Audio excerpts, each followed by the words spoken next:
অবশেষে চাঁদের আলো খুঁজে পেলেন তাহসান। নতুন বছরের শুরুতেই ভক্তদের সুখবর দিলেন এই গায়ক ও অভিনেতা। আর সেই সুখবরটা হচ্ছে আবারও বিয়ে করেছেন তিনি। তবে কোনো রকম গুঞ্জন ছাড়াই তার বিয়ের খবর জানতে পেরে বেশ অবাকই হয়েছেন ভক্তরা। মেকওভার আর্টিস্ট হিসেবে পরিচিত রোজা আহমেদের সঙ্গে তাহসান খান জীবনের এক নতুন অধ্যায় শুরু করেছেন। সামাজিক যোগাযোগ মাধ্যমে ভেসে বেড়াচ্ছে নতুন যুগলের ছবি। তাদের নতুন জীবনের পথ চলায় শুভকামনা জানাচ্ছেন ভক্তরা।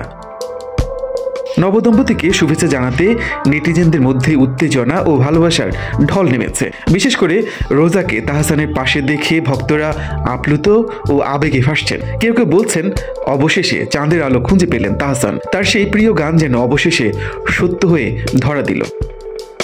এখন ভক্তদের মনে আগ্রহ জাগতেই পারে, কে এই রোজা আহমেদ, যাকে জীবনসঙ্গী হিসেবে বেছে নিলেন তাহসান। মিথিলার সঙ্গে বিচ্ছেদের প্রায় এক যুগ পর ফের বিয়ের পিঁড়িতে বসলেন জনপ্রিয় এই গায়ক। রোজা আহমেদ নিউ ইয়র্ক ইউনিভার্সিটি থেকে কসমেটোলজিতে পড়াশোনা করেছেন। স্নাতক শেষ করার পর তিনি নিউ ইয়র্কের কুইন্সে প্রতিষ্ঠা করেন রোজাস ব্রাইডাল মেকওভার।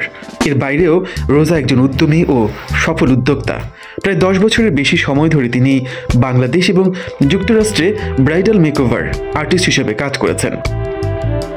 মেকওভার এডুকেটর হিসেবে কয়েক হাজার নারীকে প্রশিক্ষণ দিয়েছেন তিনি। সামাজিক মাধ্যমে রয়েছে তার অসংখ্য অনুসারী। এছাড়া নেটিজেনদের কাছেও তার ব্যাপক জনপ্রিয়তা। তাহসান বাংলাদেশের বিনোদন শিল্পে গায়ক, গীতিকার, অভিনেতা এবং টেলিভিশন উপস্থাপক হিসেবে সুখ্যাতি কুড়িয়েছেন দীর্ঘদিন ধরে। কর্মজীবন শুরু করার আগে ব্ল্যাক ব্যান্ডের সঙ্গে তার সঙ্গীত যাত্রা শুরু। গান দিয়ে শুরু, তারপর অভিনয়, দুই ভুবনেই তিনি সফল। এছাড়া শিক্ষক হিসেবেও তার গুণ রয়েছে। ব্যক্তি হিসেবে তিনি হাজার তরুণের আইডল। ঢাকা বিশ্ববিদ্যালয়ে পড়ার সময় সঙ্গীত শিল্পী হিসেবে ক্যাম্পাসে দারুণ জনপ্রিয় হয়ে উঠেছিলেন তিনি।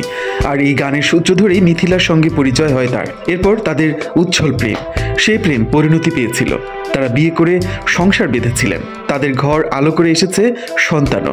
তবে 2017 সালে তারা দীর্ঘ দাম্পত্য জীবনের ইতি টানেন, বিবাহ বিচ্ছেদ করেন। সাবেক এই দম্পতির বিচ্ছেদের বিষয়টি তাদের অনেক ভক্ত সহজভাবে মেনে নিতে পারেনি। তবে মাঝে কণ্ঠনালীর অসুস্থতার কারণে গানে অনিয়মিত হয়ে পড়েন তাহসান। হেটেরোটোপিয়া নামক এক রোগ বাসা বাঁধে তার কণ্ঠনালীতে। কণ্ঠনালীর এই সমস্যার কথা দীর্ঘদিন আড়ালে রাখলেও পরে নিজেই তা স্বীকার করেন। 2018 সালে তাহসানের ভোকাল কর্ডের এই অসুস্থতা ধরা পড়ে।